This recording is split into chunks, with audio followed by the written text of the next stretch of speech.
I was planning to fly to Ohio State University Airport this morning and got a very early start. In fact, I planned to lift off right at the legal limit of twilight, about 30 minutes before sunrise. And all the lights are on, we're ready to go.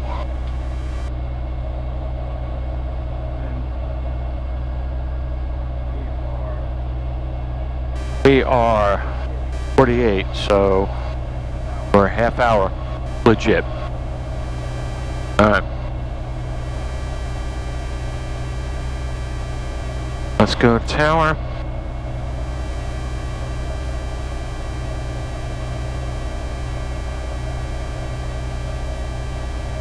Mansfield Tower, Light Sport, November 64 Hotel Bravo is ready for departure on 32.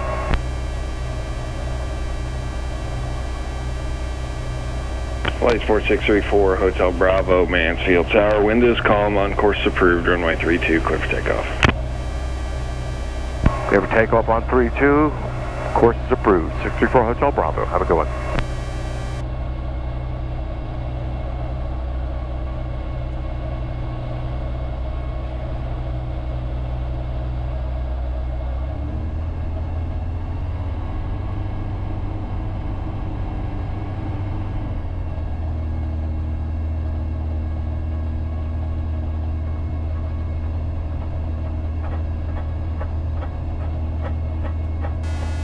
What I noticed is that it's actually brighter than I expected it to be.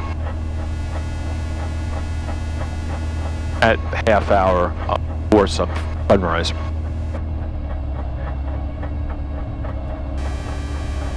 Center line. Oh, they got the lights on for me.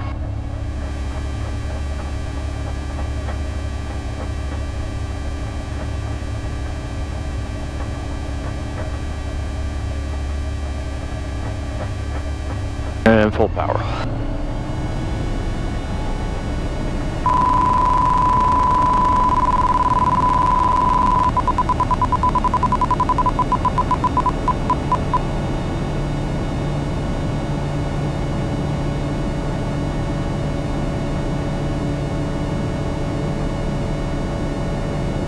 Leaving altitude.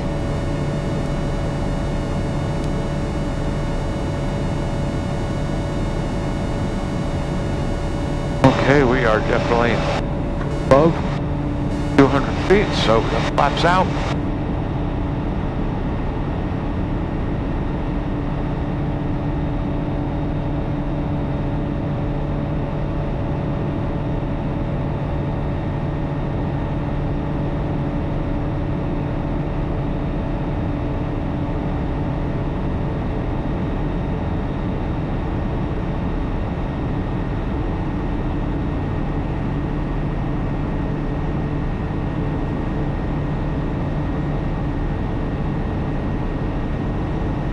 What the?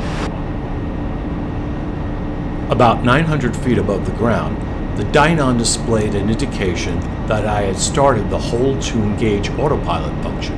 This is initiated by pressing and holding the autopilot disconnect button for at least 2 seconds. Alright, that's it, we're boarding. The cryptic rel to eng message stands for release to engage. It thought that I was pressing the button, which I was not. The obvious concern is that if there was an intermittent short, the autopilot might engage if it thinks that I released the disconnect button.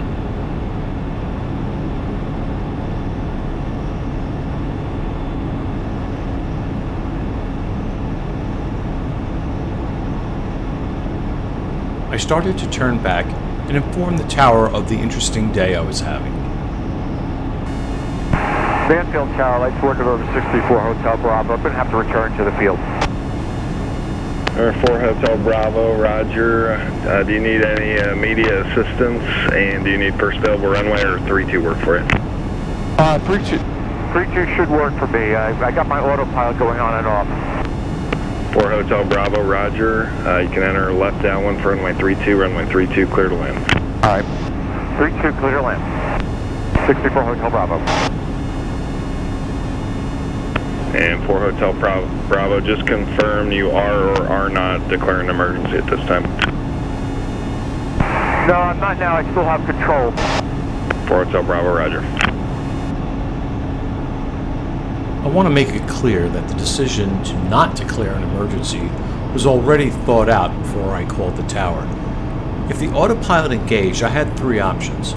Pull the autopilot fuse, which would remove power from the autopilot servos, turn off the avionics switch, which would power down the main dynon unit and the servos, That is really f***ed up. and apply enough force to the stick so as to break the physical connection between the servos and the flight control surfaces. So I was pretty confident that I would get on the ground just fine. It seems to be in some quasi state because I have control.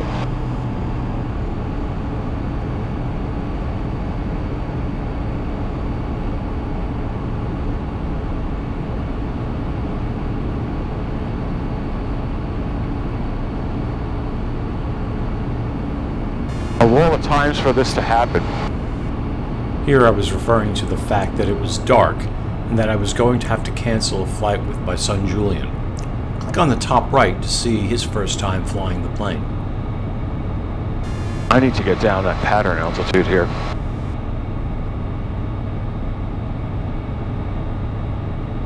And now it went away. Well, that's too bad. The indication went away, but of course I was grounding the plane until I fully understood exactly what was happening.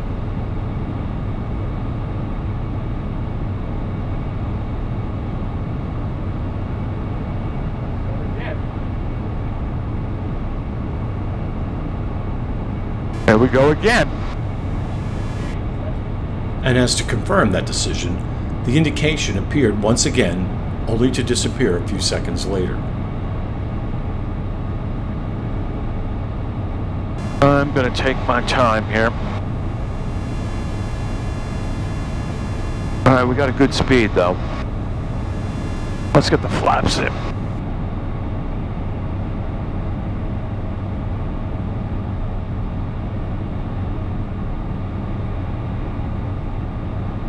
Leaving altitude.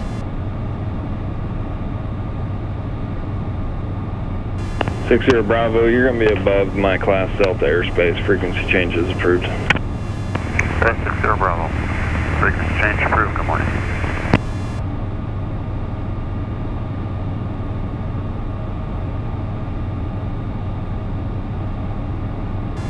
Wind is calm. The Mansfield Tower always has your back. Great bunch of folks.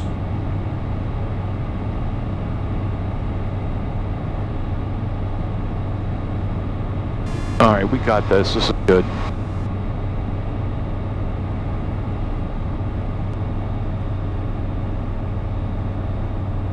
Let's straighten out here.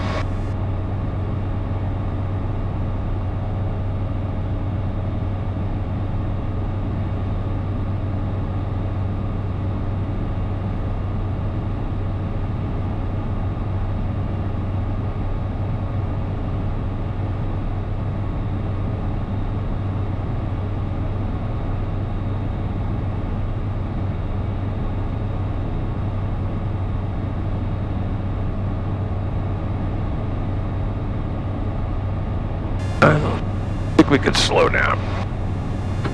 Alright, full flaps.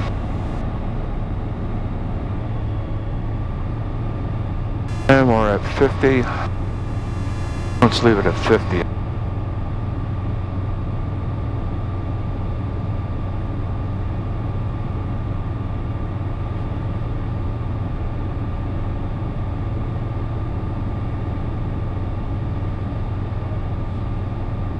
At least it didn't go on. Because I just realized I really don't have a separate autopilot switch here. I thought that was one of the things I asked for, but I don't know. I have to double check all that shit.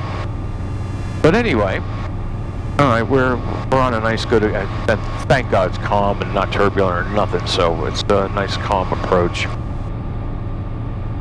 I had forgotten that I did not specify a separate switch for the autopilot servos, just a fuse on the front panel.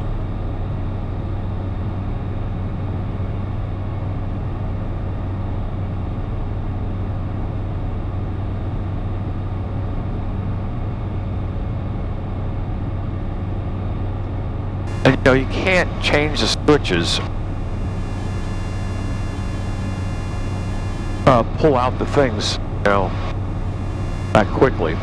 Given the dark cockpit and having to take off the correct fuse cover first, pulling the fuse was not the safest option. I would not want to pull the wrong fuse.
Hotel Bravo, left on Bravo. You can contact ground when off. Do you need any further assistance at this time?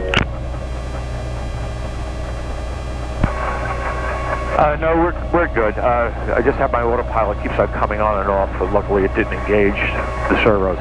Thanks a lot for all your help. 64 Hotel Bravo, on ground. And here it is again.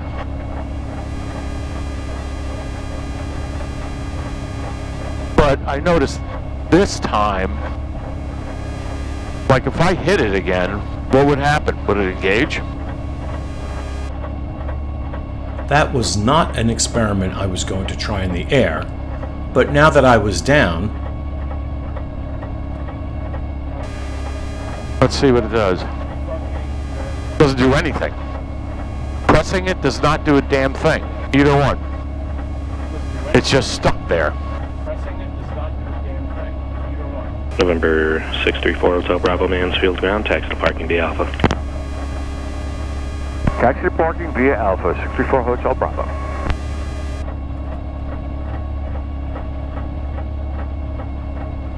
frustration with the autopilot aside, I was very happy with the way I handled the situation and very grateful that God was my co-pilot that morning. As I taxied back, I completely shut down the main dynon unit and restarted it. This time, it recognized that something was wrong, issued a warning, and disabled the autopilot. The hold to engage function can be disabled, which is what I have done. Whether my autopilot enables or disables itself, not having that option enabled prevents the autopilot from engaging no matter what is going on with the wiring. A couple of days later, I did go up for a local flight just to make sure all was fine with flying in this mode. I may also pull the servo fuses, but that would produce even more caution messages, so maybe not. I hope this video was interesting and useful.